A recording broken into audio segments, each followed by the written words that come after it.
Ezequiel capítulo 14, versículos 12 y 22.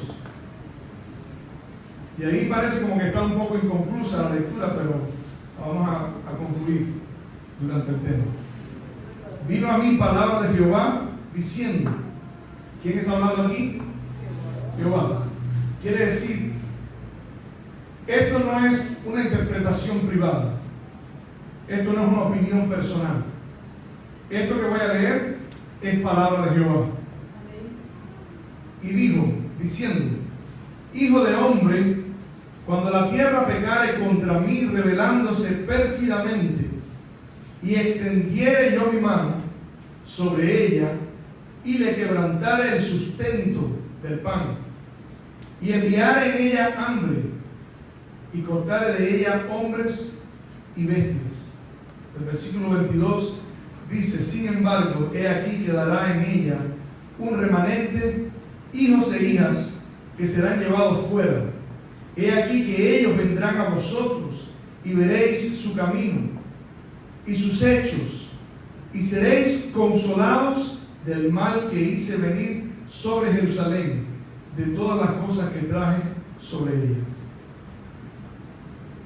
Dice, cuando la tierra pecare contra mí pérfidamente. Yo quiero hacer una pregunta para que pensemos. ¿Hay hoy pecados pérfidos en medio de la tierra?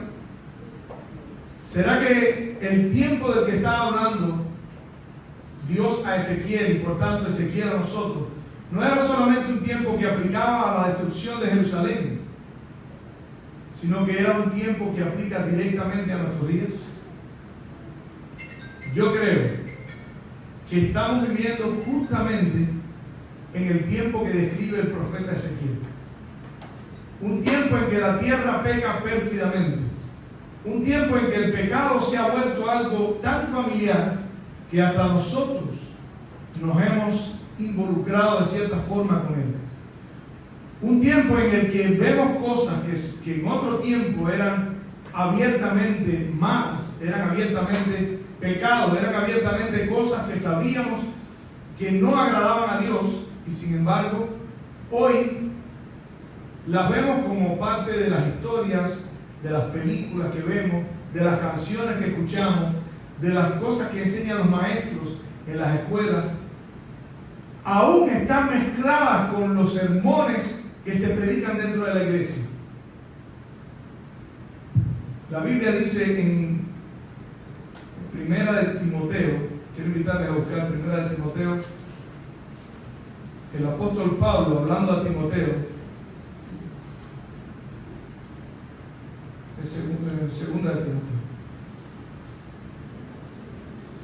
Dice allí Pablo hablando a Timoteo, también debes saber esto, que en los postreros días vendrán tiempos peligrosos, porque habrá hombres amadores de sí mismos, avaros, vanagloriosos, soberbios, blasfemos, desobedientes a los padres, ingratos, impíos, sin afecto natural, implacables, calumniadores, intemperantes, crueles, aborrecedores de lo bueno, traidores, impetuosos, infatuados, amadores de los deleites más que de Dios. Es como si estuviésemos describiendo a los hombres que nos rodean hoy en día. Es como si estuviésemos describiendo a los políticos que nos gobiernan.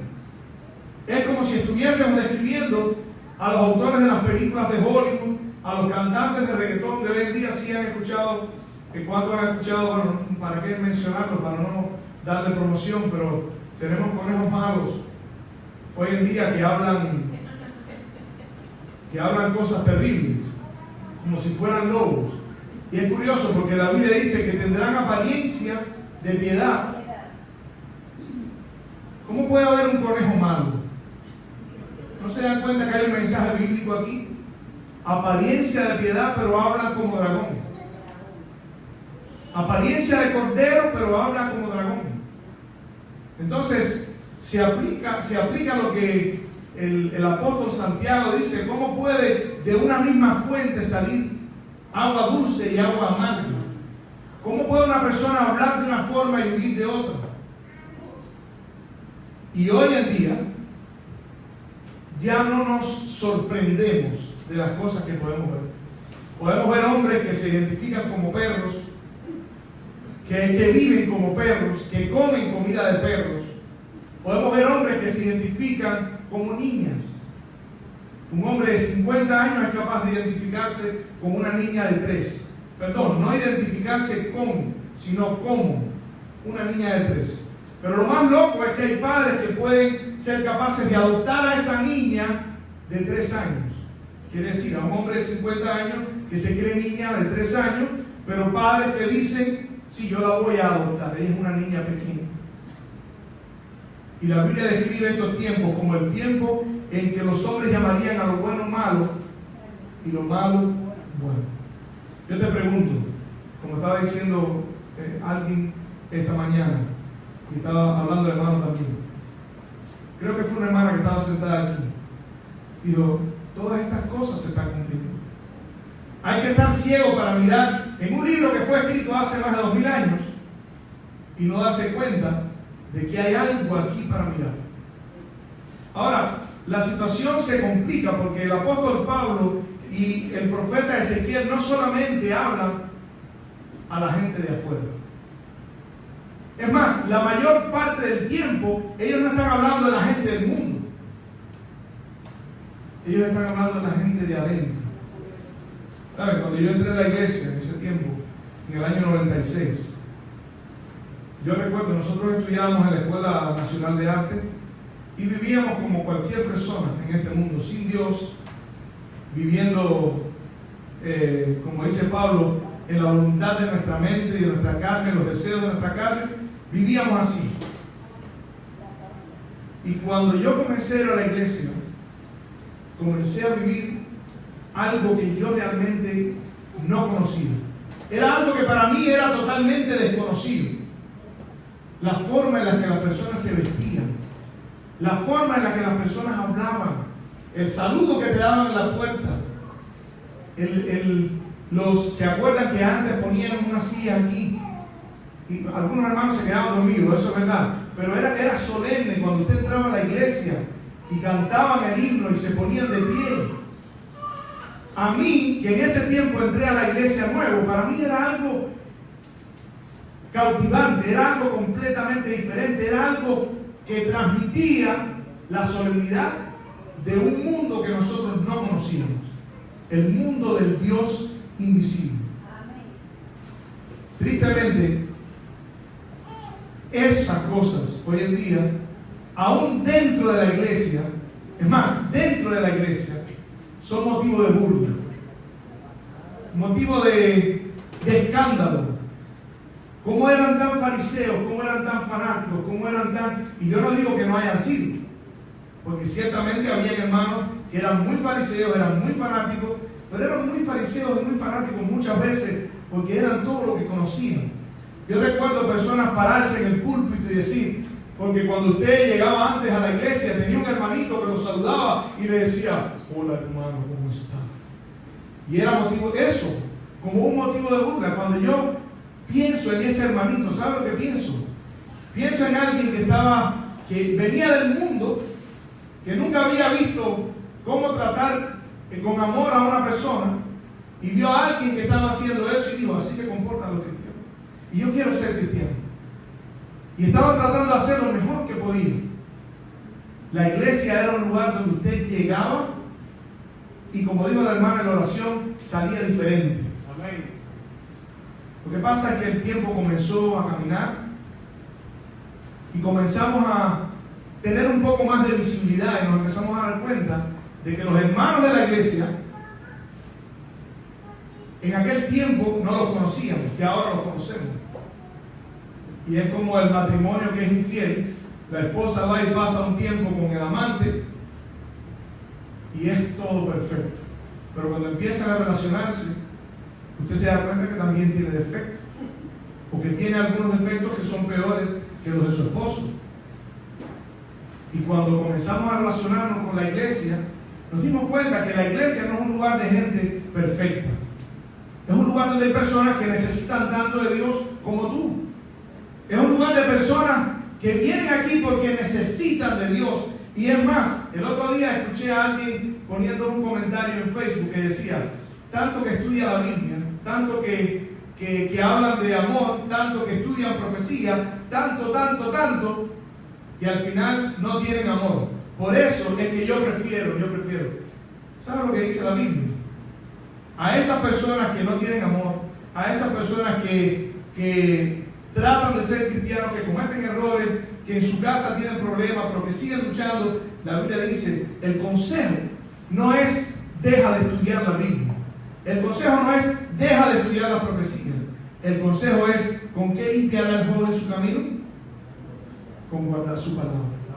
Entonces, sin darnos cuenta, le hicimos una guerra a las cosas que ahora ya no parecían tan santas, sin darnos cuenta que nosotros mismos estamos dentro de ese grupo.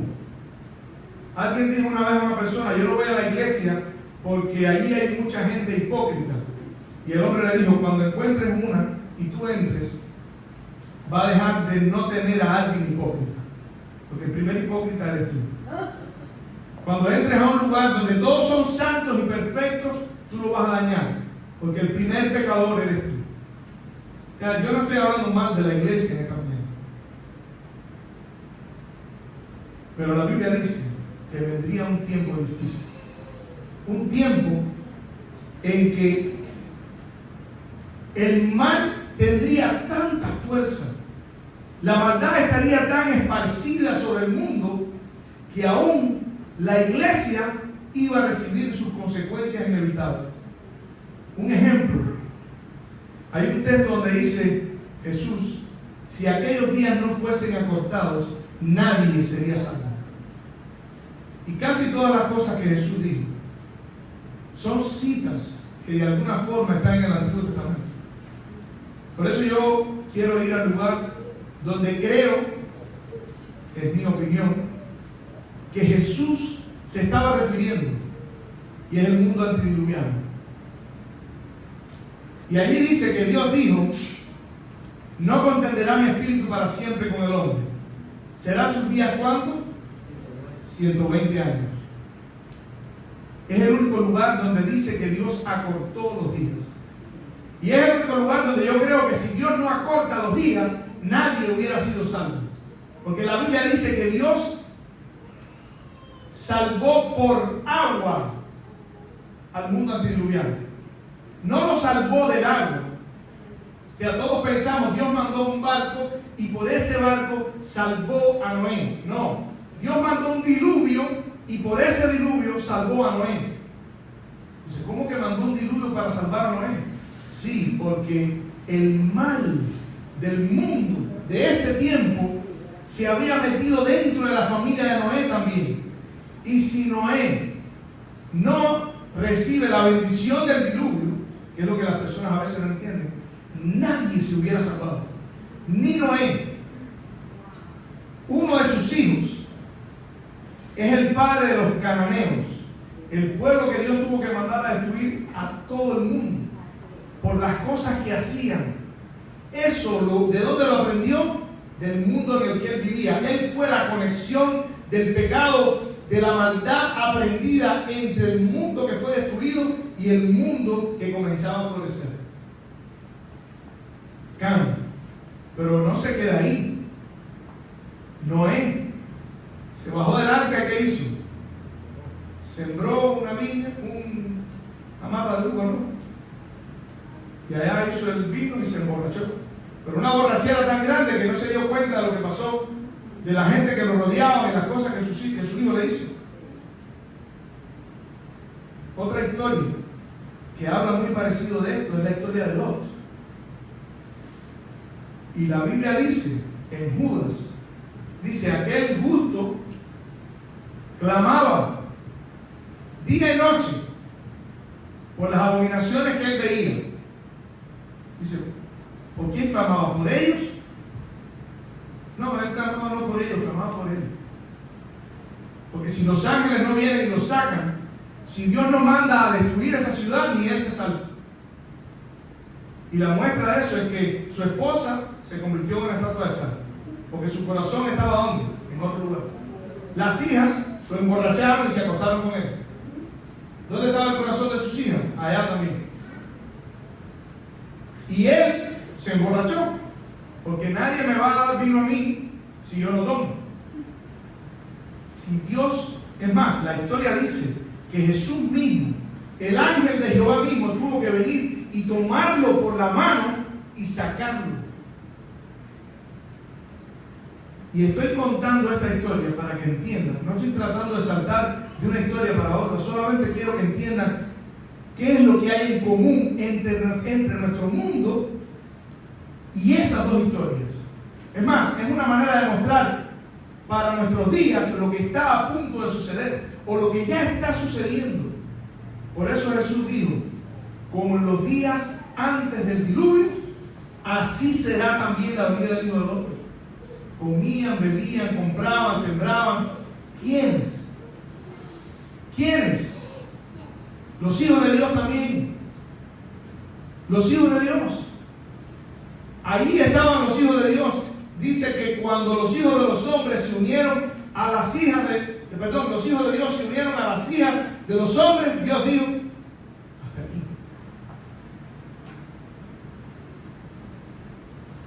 Jesús dijo, como en los días de Sodoma y Gomorra, así será también, no solamente la maldad del mundo, sino todo lo que estaba pasando en la historia. Lot y Noé fueron sacados de allí. Si no, no se salvan tampoco. Si se quedan un poquito más, se pierden. Miren la historia de los hijos de Israel. Entraron a Canaán y dice José, dice la historia, Moisés, que es quien cuenta la historia, que José hablaba a su padre de la fama de sus hijos. Y dice que los cananeos comentaban de la maldad de sus hijos. Quiere decir, los cananeos en ese tiempo todavía eran mejor que ellos. Yo no sé, es una especie de enfermedad en lo que Jesús dice, cuando un corazón, una casa está vacía, el espíritu sale de ella y la deja vacía, y cuando regresa dice, la casa está vacía. Viene con 7 más y se mete dentro de ella. Cuando la iglesia deja el mundo, pero regresa, dice Pablo, hubiera sido mejor que no hubieran entrado nunca. Porque ahora nosotros sabemos, y si sabiendo consentimos con el mal, quiere decir, el diablo tiene una autorización mayor.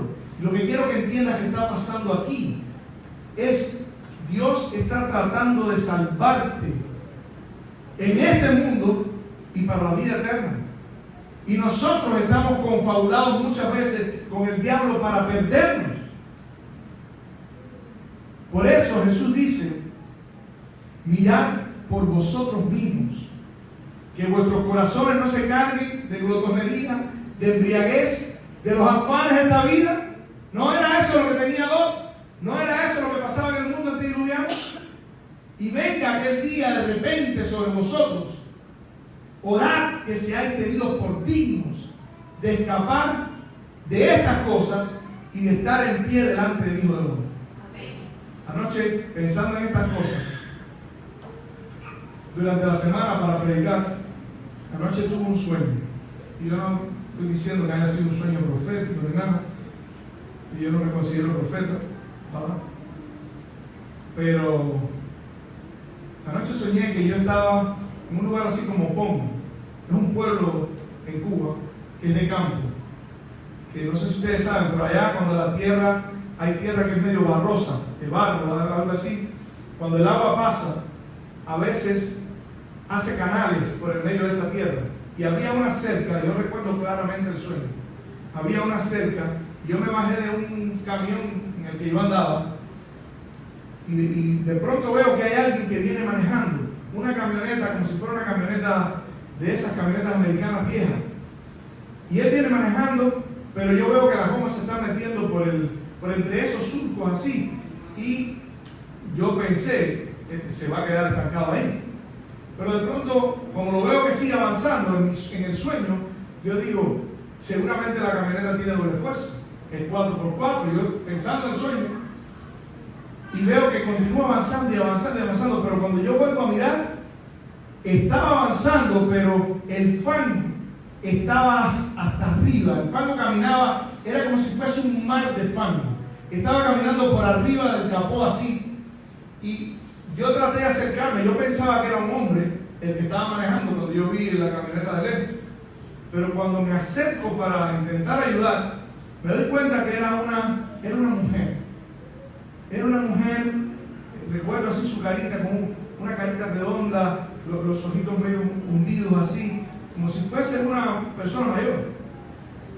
Y yo recuerdo que yo no escuché mi voz, tal vez porque estoy ronco, relacioné eso en el sueño, no sé, pero yo te estaba tratando de decir, si sigues así, te vas a, o sea, no vas a poder seguir. Y yo me vi en el sueño como tratando de guiarla, de enseñarle por dónde, hasta que de pronto en el sueño yo veo, el carro estaba lleno de fango. Lo único que se veía era la señora de aquí para arriba. Y ella me miraba así, como aquella persona que está drogada, como aquella persona que está en shock. No asustada, no estaba asustada, pero estaba así como en muro, así, me voy a morir. Pero ustedes saben que los sueños son extraños. De pronto ya no estaba de la cerca para allá, ya estaba al lado de acá y se estaba saliendo el fango.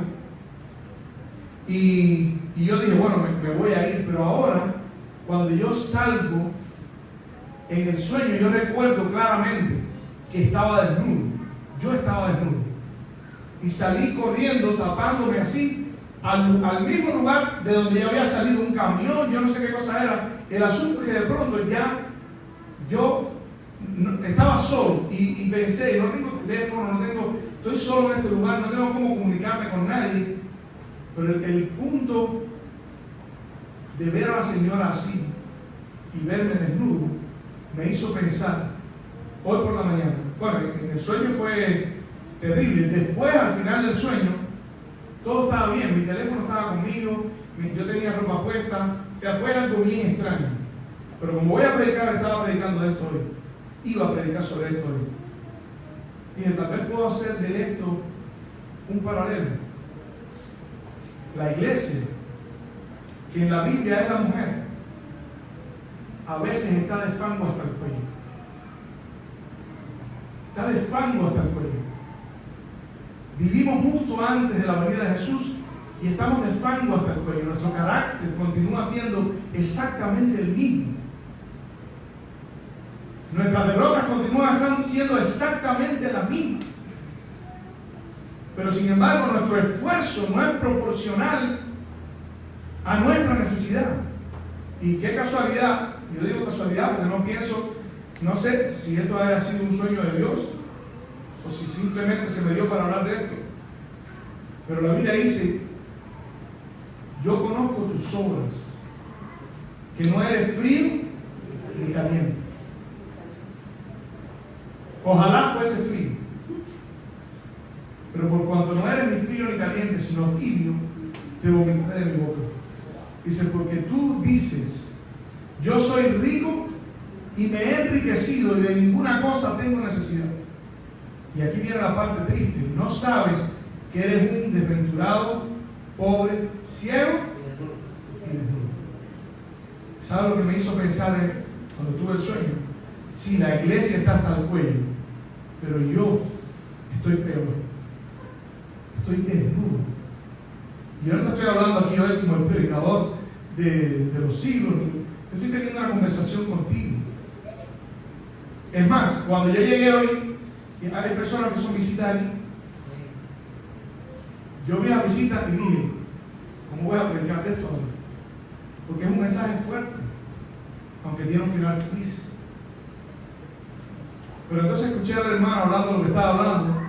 Y para mí fue una confirmación de Dios de que esto, yo estuve a punto en mi mente de cambiar lo que iba a decir. Pero nosotros tenemos que tomarnos este asunto en serio. Amén. La única razón por la que nosotros estamos vivos todavía es porque Dios quiere salvarnos. Amén.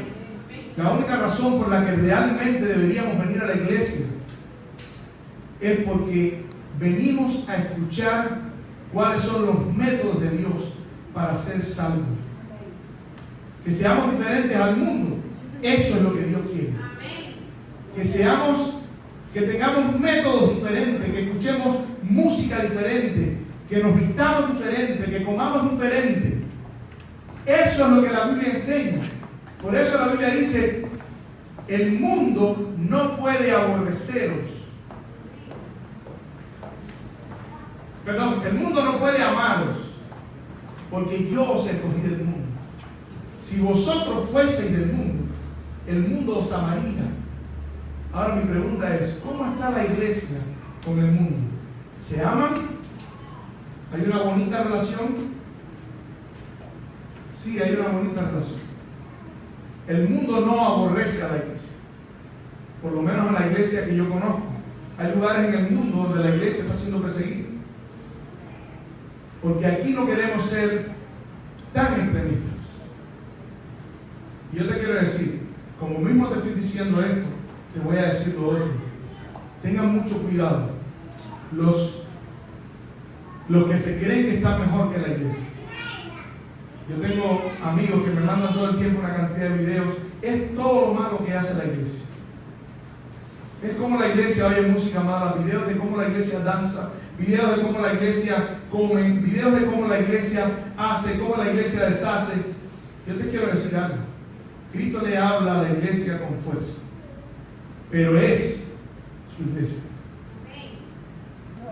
Tengamos mucho cuidado, porque Santiago dice, si tú juzgas, no eres hacedor de la ley, sino juez. Por eso mis palabras para ti en esta mañana no son un juicio. Yo me estoy poniendo en el mismo lugar que tú, y tal vez peor. Que la Biblia dice, al que más se le da, más se le pedirá. Y nosotros como pueblo se nos ha dado mucho. Pero me llama mucho la atención que el versículo que no leí, en el capítulo 14 de Ezequiel, dice, vino a mi palabra de Jehová diciendo, hijo de hombre, cuando la tierra pecare contra mí, rebelándose pérfidamente, y extendiere yo mi mano sobre ella, y le quebrantare el sustento del pan, y enviare a ella hambre, y cortare de ella hombres y bestias. Viene una crisis. Siempre que la tierra peca pérfidamente, la crisis está a punto de suceder. Que no lo digo yo, lo dice la Biblia. En tiempos de Abraham, Dios le dijo a Abraham, vas a moverte en Canaán, pero todavía no te voy a dar la tierra, porque aún el cananeo no ha llegado a su colmo. Demoró 400 años. Cuando la maldad del cananeo llegó a su colmo, vino la destrucción. Ahora, Ezequiel capítulo 9 habla de otra destrucción.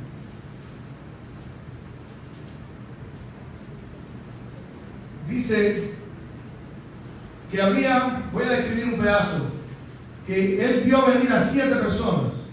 6 eran verdugos para destruir al pueblo, no al mundo. Era para destruir al pueblo. Y entre ellos venía un varón con un tintero de escribano. Y mira lo que dice. Y le dijo Jehová, pasa por en medio de la ciudad, pon en medio de Jerusalén, por en medio de Jerusalén, y ponles una señal en la frente a los hombres que gimen y claman a causa de las abominaciones que se hacen en medio de ella. Y a los otros dijo, oyéndolo yo, pasa por la ciudad en pos de él, pasar por la ciudad en pos de él. ¿En pos de quién? Del varón que tenía el tintero de escribano. Quiere decir, el varón que iba con el tintero de escribano iba poniendo un sello sobre las personas. Ponía un sello, para Dios te ponga el sello, el sello y ponía un sello, y al que no le ponía un sello, los que venían detrás los mataban. ¿Sabes a cuántas personas le pusieron el sello del pueblo? No dice un número. Pero de esto que yo te voy a decir, puedes sacar un promedio. Y le dijo: contaminar la casa y llenar los atrios de muertos. Salid, y salieron y mataron a la ciudad. Aconteció que cuando ellos iban matando, quedé yo. ¿Qué dice? ¿Cuántos quedaron? Quedé yo solo. Quedó el profeta solo. ¿Cuál es el promedio? Uno de cuántos. Y ahora mira lo que dice. Y si vamos a hablar de promedio, ¿cuántos se salvaron? ¿Cuántos ángeles se fueron del cielo? Un tercio. Muchísimo. ¿Cuántas personas se salvaron en tiempo del diluvio? 8. ¿Cuántas personas se salvaron en tiempo de Lot? ¿Cuántas personas se salvaron en tiempo de Josué, Caleb y Moisés? 2. Porque la aplicación aquí es literal. ¿Cuántos entraron a Canaán? 2. Dice: aconteció que cuando ellos iban matando y quedé yo solo, me paré sobre mi rostro y clamé y dije: ay, Señor Jehová, destruirás a todo el remanente de Israel, derramando tu furor sobre Jerusalén. ¿Sobre quién era? Sobre el remanente. Es por eso que las vírgenes todas tienen lámparas. Es por eso que cuando Jesús habla en Mateo capítulo 7, la lámpara es la palabra de Dios. Todos tienen lámparas. Es más, todas las vírgenes tenían aceite que representa al Espíritu Santo. Pero solamente 5 habían hecho una provisión para el tiempo en que vendría el esposo. Y aquí dice: Señor, ¿destruirás a todo el pueblo? Yo te quiero decir, hasta aquí todo parece malas noticias. Pero no son malas noticias que yo estoy reportando. Yo no soy reportero. Yo te estoy diciendo, viene un tiempo en que Dios va a sellar a su pueblo. Y es, a mi entender, este tiempo. Y tenemos que hacer arreglos más grandes que los arreglos que hemos hecho. Tenemos que buscar más de Dios. Tenemos que hacer lo imposible para dejar de ser distraídos por nuestro entorno. Porque si no buscamos a Dios, el único que puede transformar nuestra vida es Dios. Ahora, en el capítulo 14, dice allí el versículo 22. 14, versículo 22. Sin embargo, he aquí quedará en ella un remanente. Y quiero invitarles a buscar Mateo capítulo 24.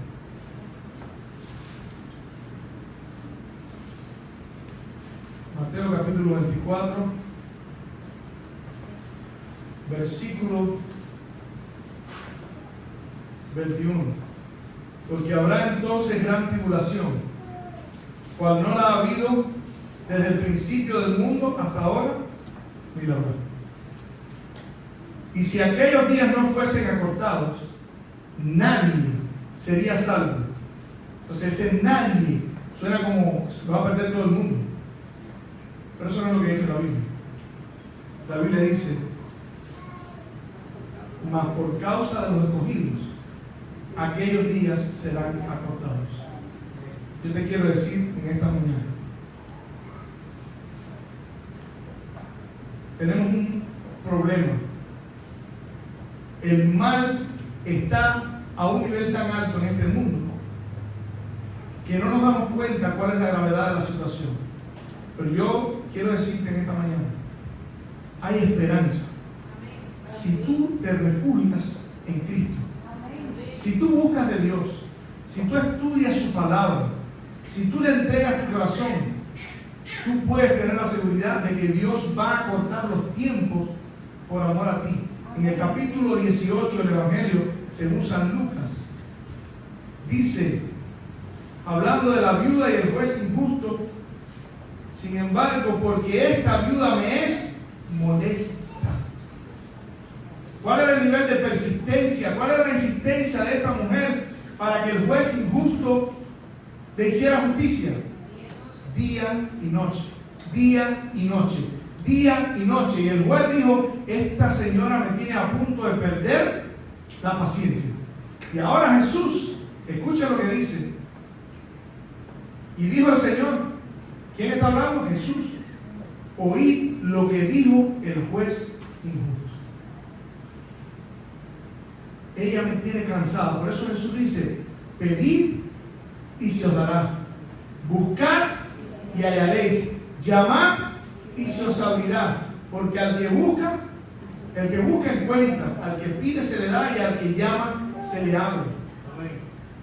Y tenemos que confiar en Dios. Porque la Biblia dice que los que confían en Él, los que esperan en Él, no serán avergonzados. Ahora la Biblia dice aquí, y dijo el Señor, oíd lo que dijo el juez injusto. ¿Y acaso Dios no hará justicia?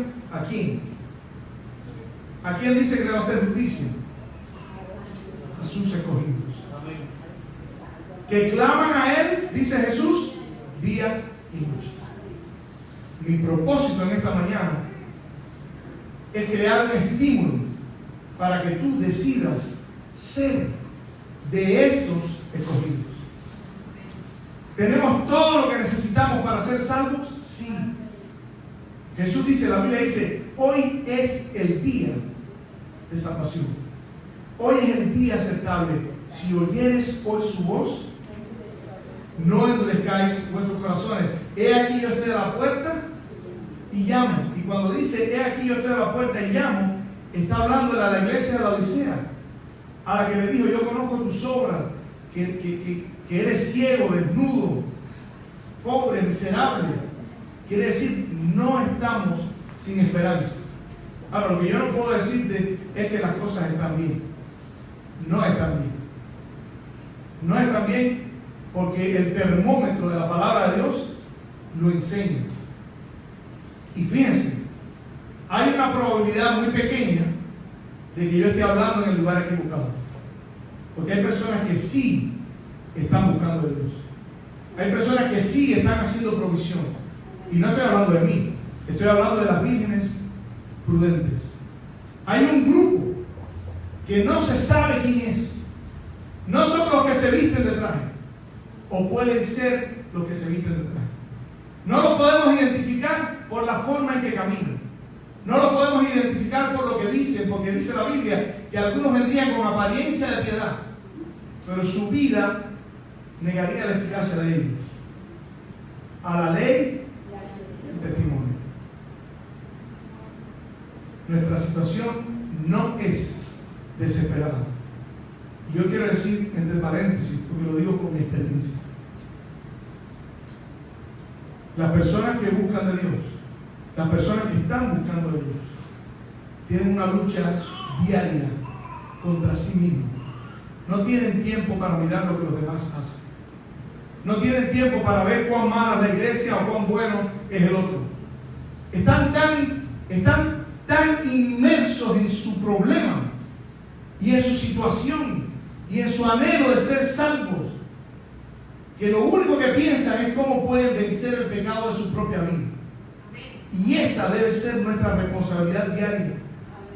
Debemos mantener nuestros ojos fijos en Cristo, para que cuando miramos a nosotros mismos no perdamos fuerza y no nos desanimemos y podamos continuar luchando contra nosotros mismos. Nuestro peor enemigo no es el diablo.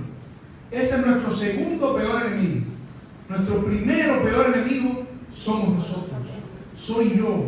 Es por eso que yo pienso en la epístola de Diagoneto y pienso cómo él describe lo que eran los cristianos antes, cuando había persecución, cuando no tenían nada, cuando no tenían recursos, cuando no tenían dinero, cuando no podían tener 2 carros, 3 carros, 4 casas, vestidos buenos, ropa buena, influencia, poder político, poder religioso. No podían, lo único que tenían era una vida para entregarla por Cristo. Y esa iglesia era una iglesia que se amaba. Era una iglesia que no andaba en chismes. Era una iglesia que no andaba mirando cuán mal están los demás. Era una iglesia que no estaba calculando por dónde viene el hermano. Y Pablo decía, amaos fraternalmente, como quien desea a su hermano. ¿Sabe por qué se amaban? Cuando una persona tiene la vida influenciada por el Espíritu Santo, quien convence del pecado, de justicia y del juicio, no puede hacer otra cosa que estar contrito y humillado de corazón. Por eso la Biblia dice, al contrito y humillado no despreciarás tú. Por eso es que Jesús andaba con los publicanos, porque entendían cuál era su situación. Por eso dice, bienaventurados los pobres en espíritu, porque de ellos es el reino de los cielos. ¿Quiénes son los pobres en espíritu? No son los que no tienen dinero. Cuidado con pensar que yo estoy hablando mal en contra de los que tienen dinero. Los pobres en espíritu son los que reconocen su miseria espiritual. Y ya me acordé del texto que se me olvidó ahorita. Cuando Jesús dice, apartados de mí, hacedores de maldad, no está hablando como las vírgenes que tenían aceite. Esa era la conexión. No está hablando de personas del mundo. Está hablando de personas que le dicen, Señor, en tu nombre, en el púlpito, en tu iglesia. No cantamos, no profetizamos, no hicimos en tu nombre. Es por eso, el llamado de Jesús no es al mundo, es a la iglesia, es para mí. La lucha conmigo mismo es terrible. Yo llevo una bestia dentro. En el momento en que me entretengo, trabajo, esto, lo otro, sale todo para afuera. Todo para afuera. Pero tenemos que buscar a Dios, porque Él ha provisto todas las herramientas para poder vencer el pecado del mundo.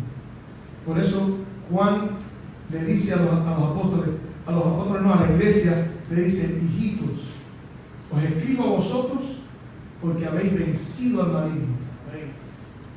Esos son los que conocen a Dios. El que conoce a Dios no tiene tiempo para mirar lo que el otro hace. Y que Dios nos ayude. ¿Sabe por qué? Porque todos hemos caído en eso. No nos hagamos los santos. Aquí todo el mundo habla mal de alguien. Pero es porque no nos entendemos cuán grave es nuestra situación. Y ahora te quiero decir algo. Tito.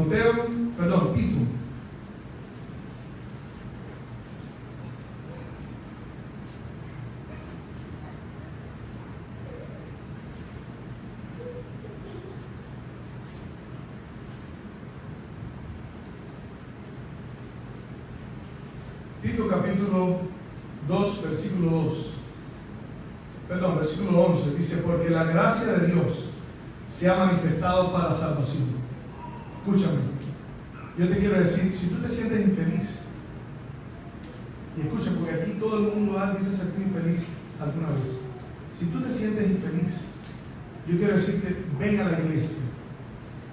No pensando que la felicidad es la gracia que alguien te puede enseñar, que te da la libertad para hacer lo que quieras hacer. La gracia de la Biblia es una gracia que te da poder para vencer en tu vida. Por eso dice Timoteo a Tito, porque la gracia de Dios se ha manifestado para salvación a todos los hombres, enseñándonos que renunciando a la impiedad y a los deseos mundanos, vivamos en este siglo sobria, justa y piadosamente. Y escuchen ahora, aguardando la esperanza bienaventurada y la manifestación gloriosa de nuestro gran Dios y Salvador Jesucristo, que se dio a sí mismo por nosotros para redimirnos de toda iniquidad y purificar para sí un pueblo propio, celoso de buenas obras. Dios quiere que vengas a la iglesia, porque Dios tiene el poder para cambiar tu vida. Y si Dios cambia tu vida, no hay lugar para la infelicidad, porque Dios da propósito a tu vida, y el propósito de tu vida es permanecer en este mundo hasta que Cristo regrese por segunda vez. Y cuando Cristo venga por segunda vez, dice, esto corruptible será vestido de incorrupción y esto mortal será vestido de inmortalidad. Y cuando Cristo venga y los muertos resuciten, seremos arrebatados juntamente con ellos en las nubes de los cielos para recibir al Señor en el aire. Esa es la prosperidad que yo te puedo ofrecer hoy. Esa es la bendición que yo te puedo ofrecer hoy. Esa es la palabra de esperanza que yo te puedo ofrecer hoy. ¿El mundo está mal? Sí. ¿La iglesia está mal? Sí. ¿Yo estoy mal? Sí. Pero Cristo está a las puertas y ha prometido que te puede salvar de este mundo. Si no fuese así, yo hoy no hubiese podido parar aquí. Si no fuese así, yo no podría venir más a la iglesia. Porque Jesús vino a buscar y salvar, ¿qué cosa? A lo que se perdió. Yo te quiero decir en esta mañana, te gustaría decirle, Señor, reconozco mi pecado. Que el Espíritu Santo ha estado hablándome, no este señorito que está parado aquí. El Espíritu Santo ya venía diciéndome sobre mi carácter, pero a veces en las tempestades de la vida, en lo que me rodean, a veces digo, bueno, si Él hace esto, yo no estoy tan mal. Porque a veces los cristianos hacemos eso. Le servimos de esa forma de piedra de tropiezo al que nos rodea, porque tomamos, comemos y hacemos lo que no debemos hacer, y el otro que acaba de entrar dice, eso no está tan mal. Así es. Pero si el Espíritu Santo ha estado hablando en tu conciencia antes de hoy, y con esta palabra te ha confirmado lo que te está diciendo, yo te quiero preguntar, ¿te gustaría decirle, Señor, no estoy reclamando bondades, no estoy reclamando justicias, no estoy reclamando lo bueno que soy y lo malo que son otros, vengo a ti tal como soy, porque quiero estar listo para cuando tú vengas por segunda vez? Amén. ¿Te gustaría ponerte de pies en esta mañana, esta tarde? Gloria a Dios. A las visitas, si hay alguien en esta mañana aquí que tiene poco tiempo o que tiene mucho tiempo y que no se ha bautizado, es tiempo de sellar tu pacto con Dios. No hay nada que esperar. Este mundo ya no ofrece nada. Antes teníamos esperanzas. Decíamos, bueno, esto va a pasar. Esta guerra va a pasar. Este problema va a pasar. Esta pandemia va a pasar. Pero estamos viviendo en un tiempo en que ya las cosas vinieron para quedarse.